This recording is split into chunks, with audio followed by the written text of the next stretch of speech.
are you? My name is Houston and welcome back to another video. Honestly, I didn't expect to make another video so soon in the week. I figured I'd be able to do it this weekend, but I only worked half a day today at work, which is very strange because a lot of the time when they're like, yeah, you know, it's the day before a holiday, we'll just do like a half day. It ends up being like 10 or 12 hours because that's just the way the world works. I'm happy to be here and I'm happy that I was able to get some chores done and just catch up around the house. So let's get into more Call of Duty and then we'll go from there. Don't freak out. I know the camera is up in the corner instead of on the side, but I just want to try this out, see if it works. And it's mostly for like post issues. Like if I want to zoom in on my face at any point during the edit or whatever. If I'm editing this and I don't like the way it looks being up there, then I will just change it back to the right side. Dude, can you believe that you can be a shark now in Call of Duty? Because I can believe it. This is the kind of stuff that I love to see. One thing that I really appreciate about this skin isn't just the fact that it's a shark, because it's sick. It's the fact that it's the whole entire body as well. So you got like the fins and like the scratches and just the overall texture on the arms and on the chest as well.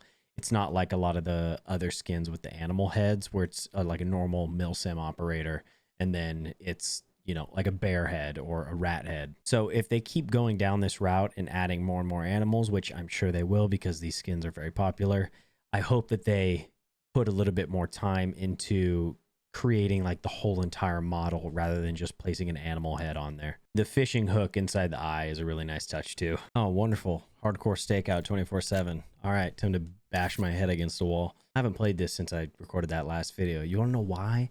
Because I've been playing Yakuza, Kiwami to be exact.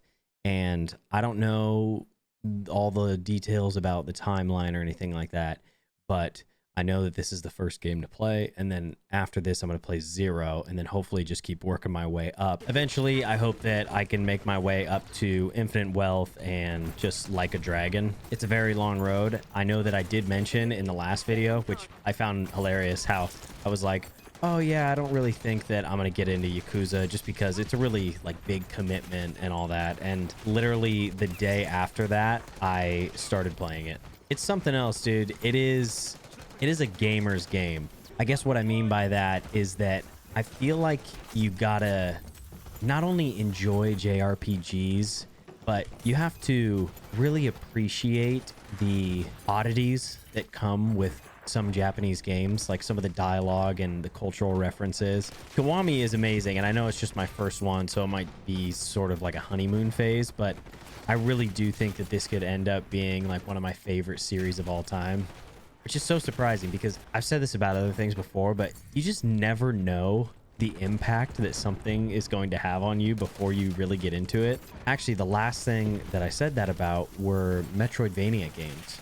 And I was talking to my buddies in the Discord the other day. They were watching me play Yakuza and they were the ones who like got me to play it. And that's the same group of people that got me to try Hollow Knight. So my first Metroidvania. And when I think about that, I was like, damn, dude, I just want to say thanks, you guys, because I feel like I would just still be playing like Call of Duty. I'd still be just like, you know, in the slop rotation. When I think about my most memorable and transformative gaming experiences, pretty much all of my memories default to a single player game. I do have a very specific group of memories that are core to my identity as a gamer that are all wrapped up in Call of Duty specifically, like the COD 4 days, the Modern Warfare 2 days, and then those memories sort of, you know, dwindled off because I stopped playing a lot of Call of Duty, well, as much as I was back then, around like Black Ops 2, Black Ops 3. Good games, especially single player games, can stick with you in the same way that a good album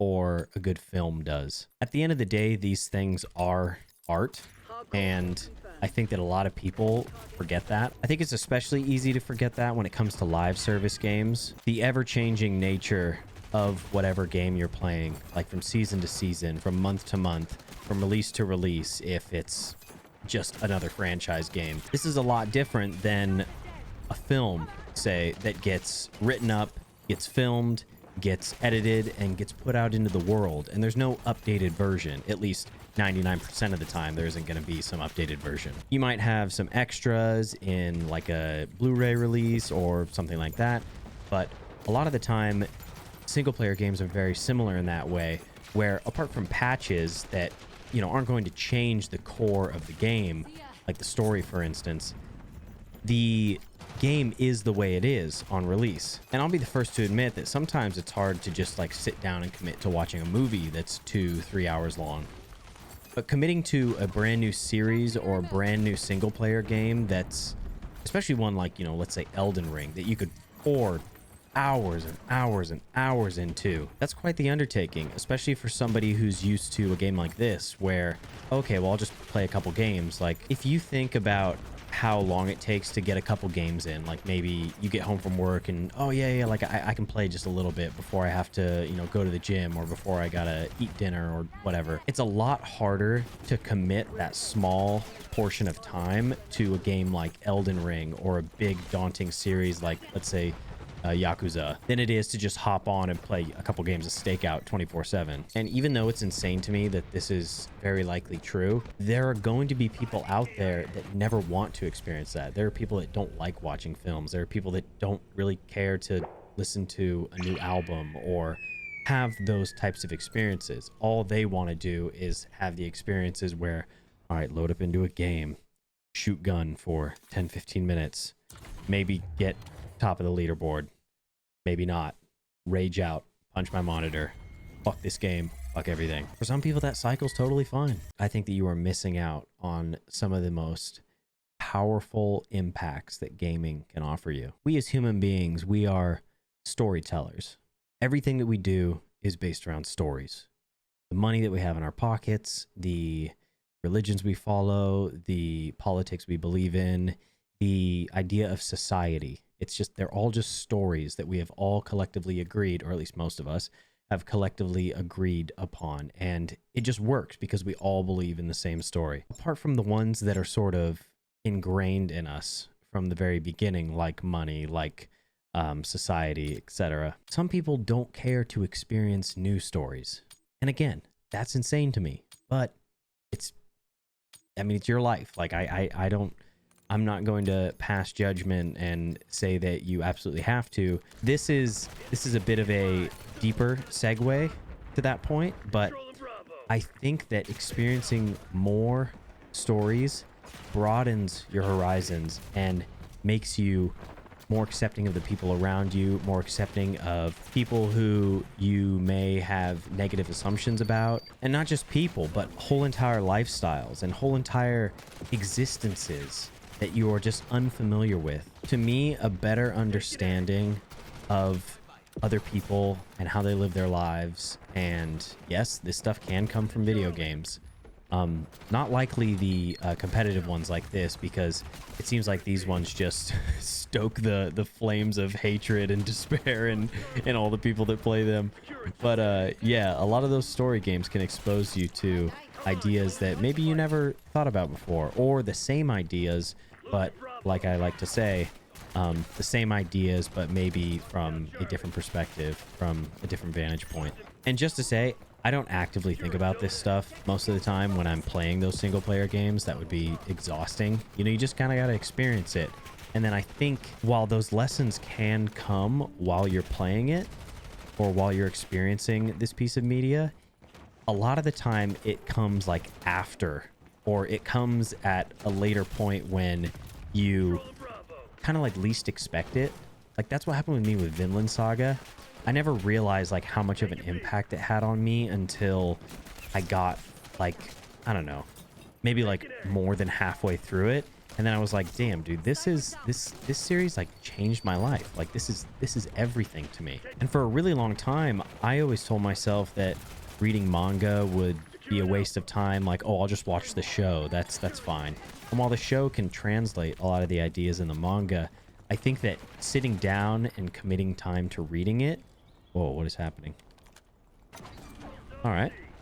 Good game. But yeah, sitting down and committing time to reading it helped me really absorb the themes, the ideas, and help those things impact me in a way that I didn't expect. And speaking of Vinland, like I really started thinking about this after reading the latest chapter.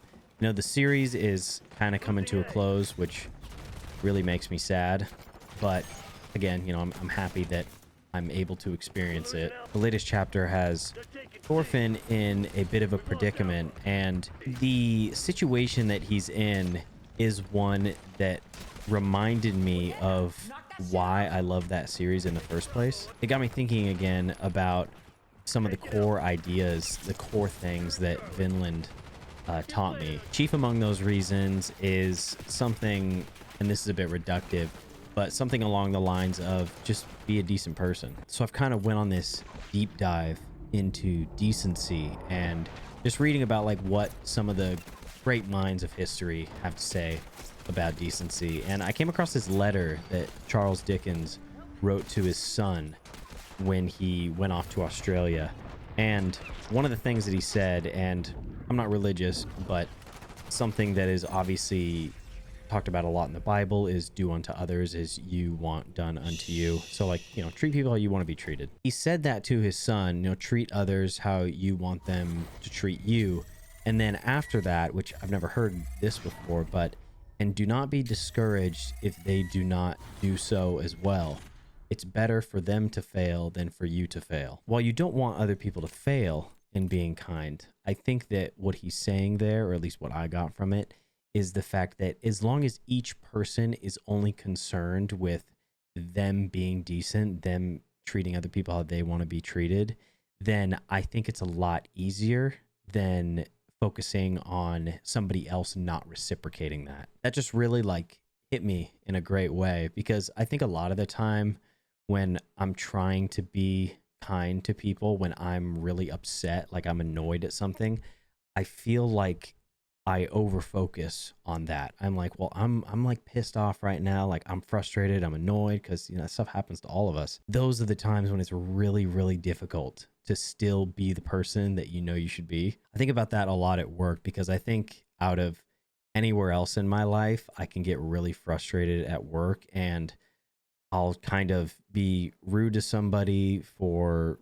pretty much no reason, or I will kind of just snap on somebody, and I won't yell or anything, but for pretty much my whole entire life, I'm not somebody who yells, but I become a smartass, and that just translates to people viewing you with a bad attitude, or viewing you as having a bad attitude. You know, almost 30 years old, I don't really want to be viewed as that guy with a bad attitude, because it just makes you seem childish. Yeah, focused on decency, trying to have as much integrity as possible, be a man of your word. I think going into the holiday season, when you're around a lot of your family, especially family that you might disagree with, there can be a lot of those moments where you can really test yourself, where you can really be that guy that is kind and isn't necessarily kind to just get it out of another person, like in a transactional way, but just be kind because that's the right thing to do. That's one of the stories we need to start telling ourselves. I think that being kind is this ultimate virtue that we should all really strive for. However you might view kindness, it can be like on the highest degree where you're giving away just millions and millions and billions of dollars, or it can just be small acts that are available to all of us every single day. So with that being said, thank you so much for watching. I appreciate you coming with me on this journey of just commentary gameplay videos in 2024, soon to be 2025. I think we're just getting started. I feel really good about right now, but especially next year, and keeping all this momentum and just keeping the conversation going. So again, I appreciate you, and I'll see you on the next one.